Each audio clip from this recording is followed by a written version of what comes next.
Hello, child. You've strayed too far from the path, and now trapped between the mirror and the thorns of the hedge. Welcome to Down the Rabbit Hole, a narrative horror podcast set in the world of Changeling the Lost. Due to adult language and the violent nature of the stories told, this podcast is rated M for mature, and we strongly encourage listener discretion.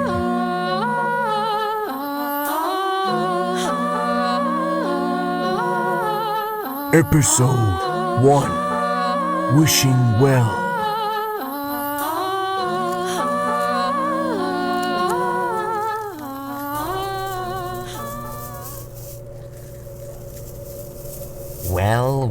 Well. Did you know that some wishes cast into a wishing well do not wish well of others? I pay very close attention to those coins, heavy with guilt and angst as they splash into my well. The thumbprints stamped on with a hateful tightness, imprinting the need to do harm. I take the coin before it reaches the algae-ridden bottom, and a pledge is crafted, a promise made, a wish fulfilled. Some of them want to abuse. Some of them want to be abused. Maybe they should have been more careful with their wording. You may walk alongside me if you wish, child, but I will not guide you. Illuminate, maybe, but never lead. I am the Vathek, and I walk the trods of the hedge running beneath, amid, and around the 5 boroughs freehold of New York City.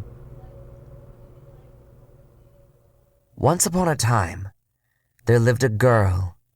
She lived in a tall brick tower with many other girls and boys and angry men and desperate women.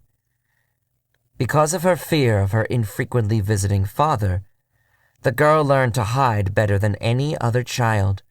She could hide her thoughts, her intentions, her body, her stashes of stolen goods.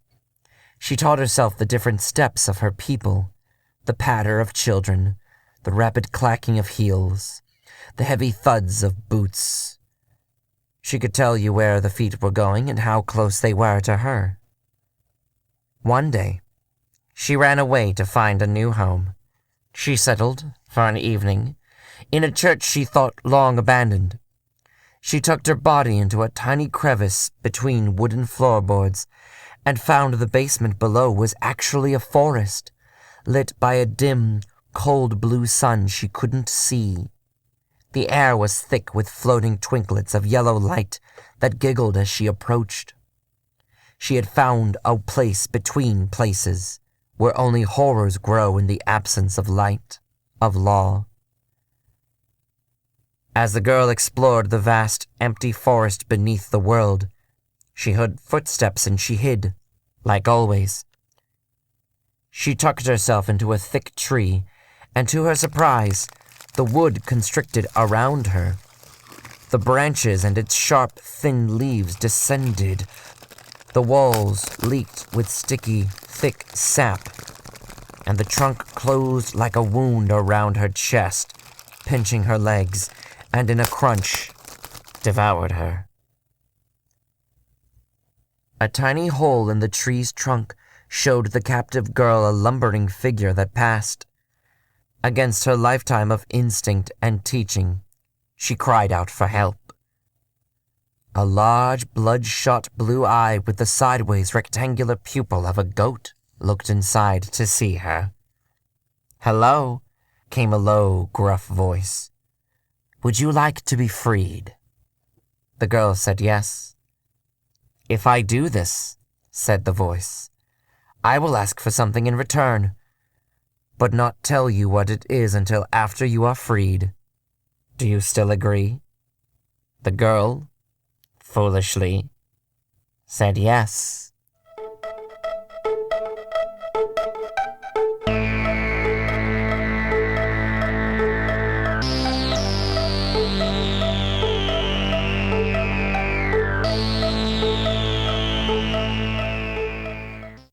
And with that, Mr. Sherman's lawn is good for another season. Once a week, Every week for 6 months. That's my end of the bargain.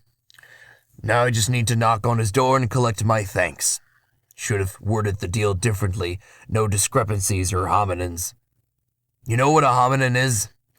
It's a word with multiple meanings, like fall the action or fall the season, or might, like I might be mighty enough to, you get it. Hominins are pitfalls for my kind, because we're always looking for loopholes to retie into nooses. I ring his doorbell. I hate this part the most. The silence and the waiting, knowing they're approaching from anywhere in their house, their shadow looming, judging, and impending just on the other side of the hollow wood of the door. Social anticipation itches me like a mosquito bite on the balls, but I can't go anywhere until Mr. Sherman opens the door and gives me my thanks, and I wish I could get Pete to do this part, but I wasn't careful when I wrote the pledge, and now and where the fuck is this fucking fucker? Just answer the fucking door! It opens with the invisible waft of mint tea and musk. Mr. Sherman looks down at me, his gray eyes pleasant but hollow, like his inner monologue is louder than his outer.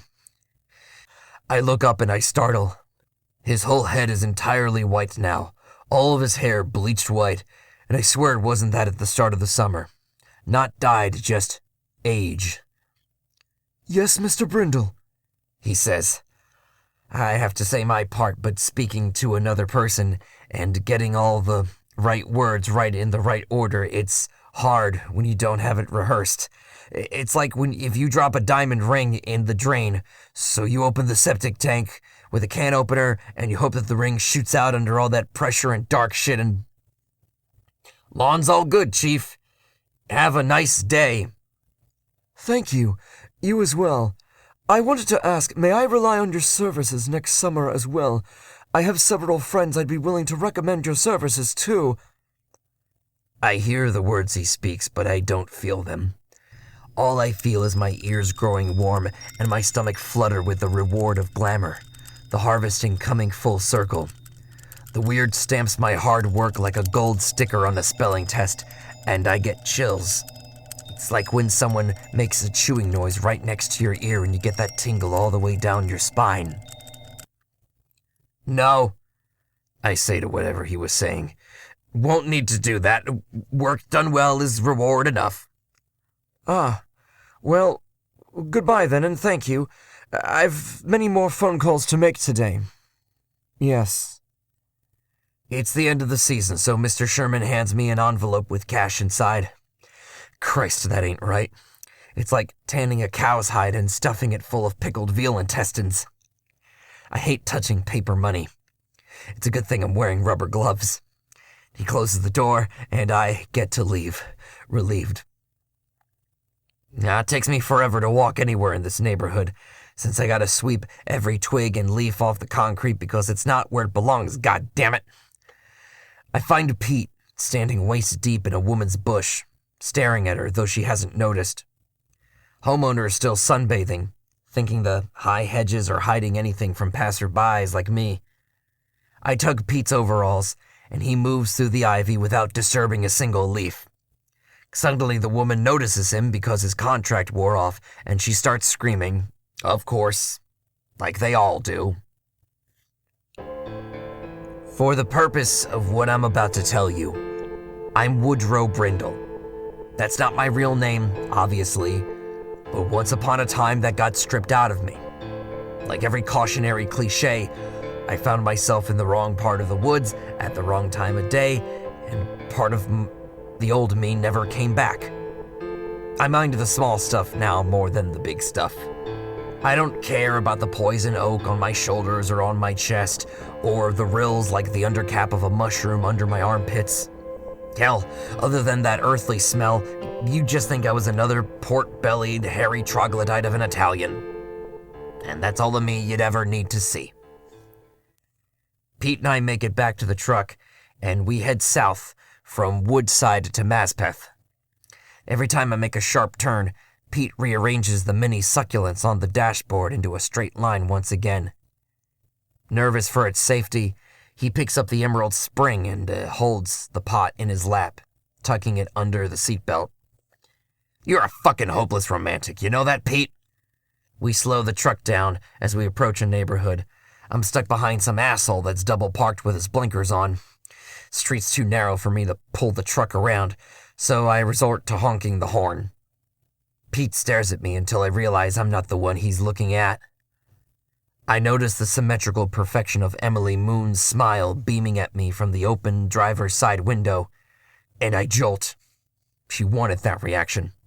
She giggles at me when I jump, her fairy eyes flashing from green to gold beneath the mask of Scandinavian smoothness.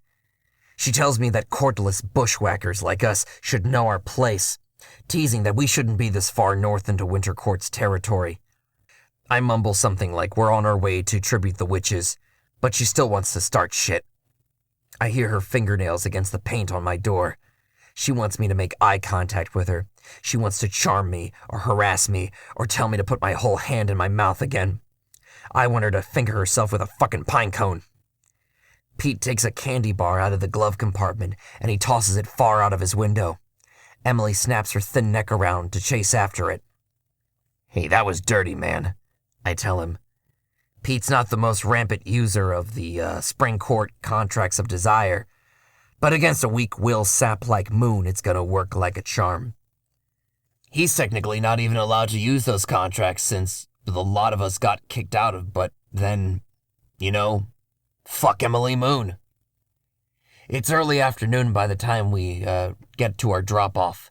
It's all corrugated metal garage doors and overgrown kudzu and thistles. Every sign displaying for Jimmy's Auto Repair, or Tony's Auto Repair, or just for some cultural diversity, Vinny's Auto Repair. And then we get to the White House on the corner. "Come on, Ivy League." I tap Pete on the shoulder to get him to move. Despite the general creepy vibe you get from the inner court members of the Leaden Mirror, I like Kip. I like her a lot. She's been a contact within the community for us for a few years now. It helps to take the edge off when you meet someone who's more jittery and paranoid than you are. And since Autumn's about to take over for the season, it helps to keep face by dropping off their payment early on. I like to stay in good faith with who is ever in power. It saves money on door locks and fucking hospital bills. We get to Kip's house and I stop dead on the sidewalk. Her front door is wide open. This is bad. Kip's a bundle of taut tendons and caffeine, but she's never left a door open behind her. It's an effort, but I make some phone calls to her courtiers. An hour goes by, and the inner court arrives, setting up a line of fake police tape, walking the perimeter and talking to all the furniture. Hatchwatch is eyeing the big mirror in the living room, hitting the corners with scotch tape to look for fingerprints while he sputters to himself.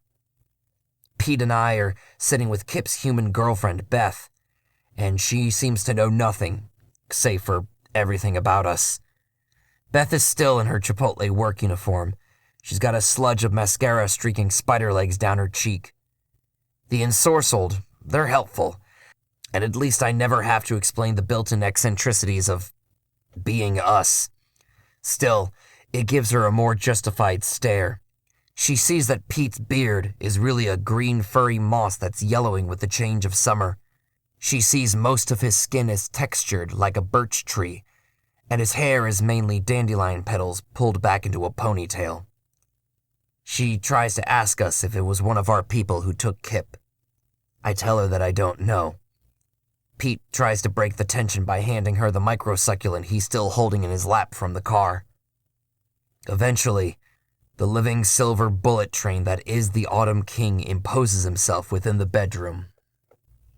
He muscles his way in and motions for Beth to leave us.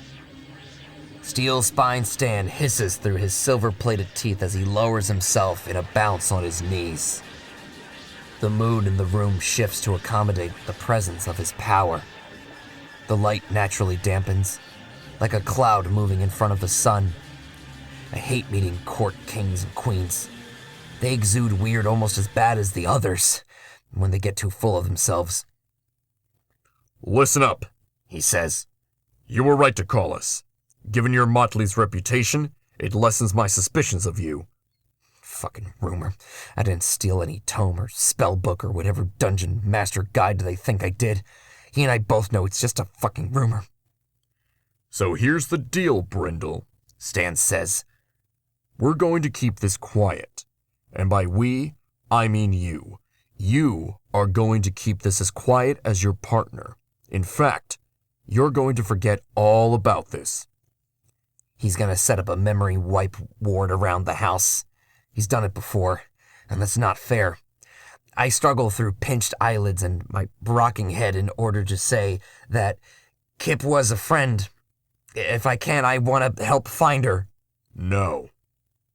And with that, the Autumn King leaves us, his frame turning the apartment into a Doppler chorus of groaning wood with every step. I bite my tongue until I taste a little blood, and that's gonna bypass the ward and keep my memories intact. Fucking telling me not to help my friend when she's helped us pay for the truck in the fucking first place. Fucking don't tell me a nation of runaways and refugees doesn't make sense to band together fucking looking after your own. Hatchwatch calls to me before I reach the truck. Under his mask of multiple face piercings, the tiny bolts and screws attaching the copper plate to his head rattle as he talks to me. It's kind of distracting. He tells me he wants to recruit us discreetly. He says more eyes can only help, but he'd have to hire us under the table. You mean under Stan's nose and notice? How very trustworthy. Hatchwatch nods. He tells me Kip always put in the good word for me. If she trusts me, then he does. He tells me that if we find Kip, or lead to finding her, he'll personally call off our yearly debt and put us back in good reputation with the courts. It would be very nice to be able to rely on the community again.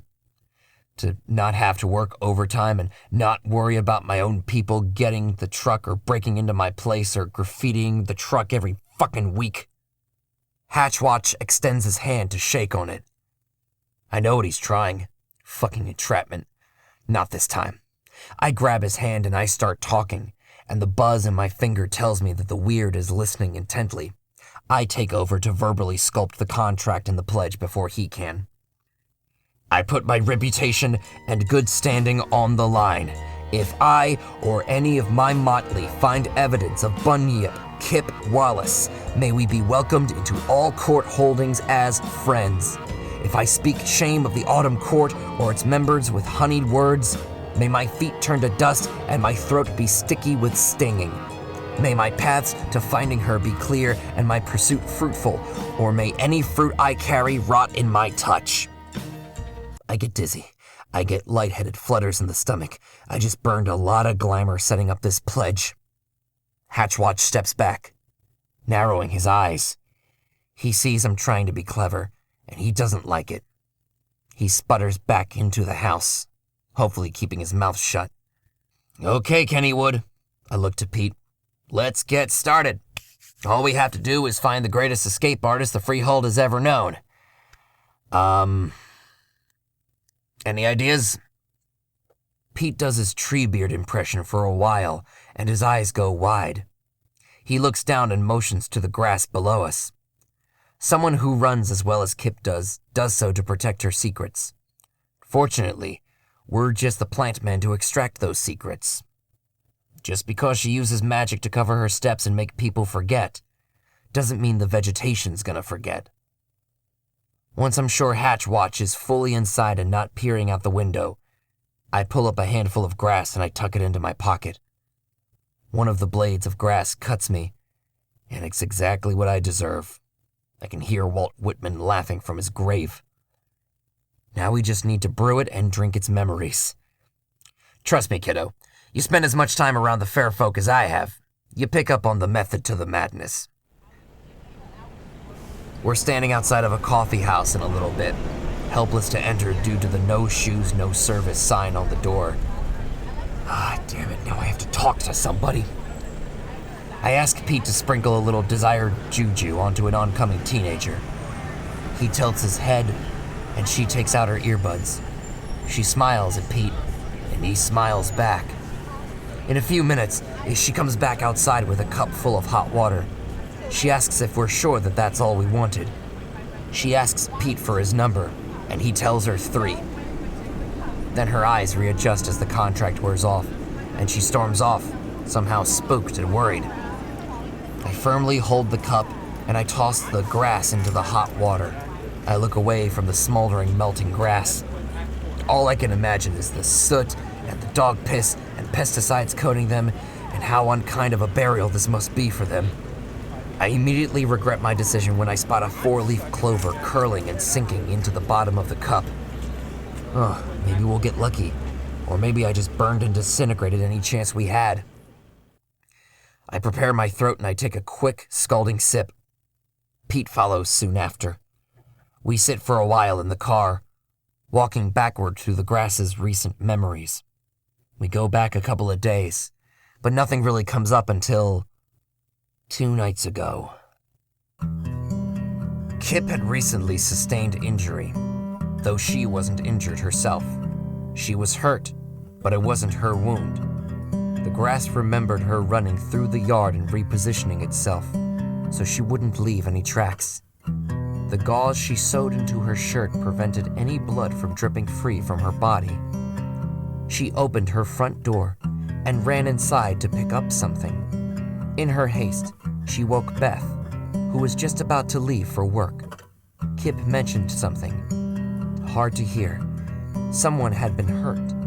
She and Beth fought, then ran out of the house in a larger panic than usual. Kip said that she had to go to Queens to get to Mount Sinai Hospital. I spit out the tea, dribbling half of it out over the steering wheel. I don't want to spend any more time in Queens than we have to. Queens is winter court territory. Those fuckers have no problems covering the earth in forgetful snow, especially when there's a fresh body buried beneath it. Why the hell would she go so far up north into Queens? Why wouldn't she use a hospital in Brooklyn? Autumn owns Brooklyn. It has ever since the 1970s. I don't want to go unarmed, but I don't want to go into the hospital alone. This is weird. It's weird even for us.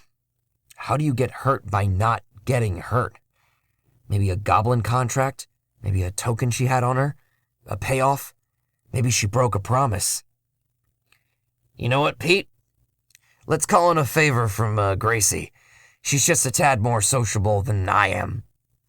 Pete's expression changes the way a willow tree changes with the wind. Calm down, lover boy. I'm not putting her in any danger. I'm just gonna check out the hospital for us. I still can't ignore that crawling suspicion. There's a fearful tickle in my gut, like a grub searching for something to latch onto. It's too easy to give in to paranoia. If Kip were caught, then any of us could be caught.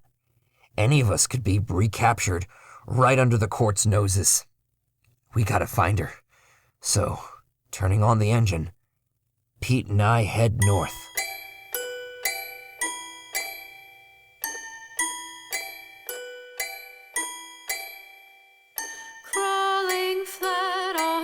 Down the Rabbit Hole is part of the Chroniclers of Darkness. It is written by Uncle Yo. Original music and production by Jimmy Lin. Special thanks to ELIZA RICKMAN for her music.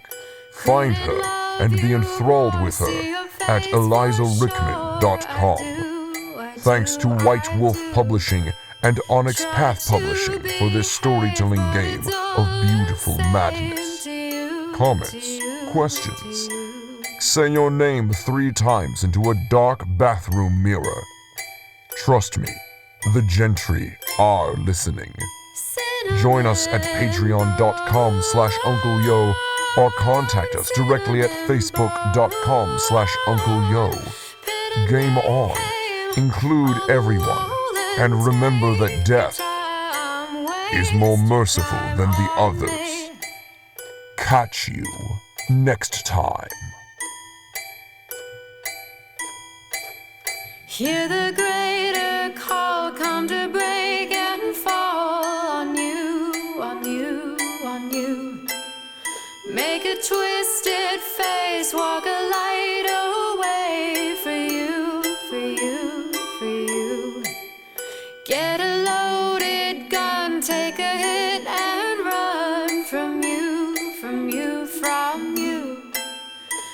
find another.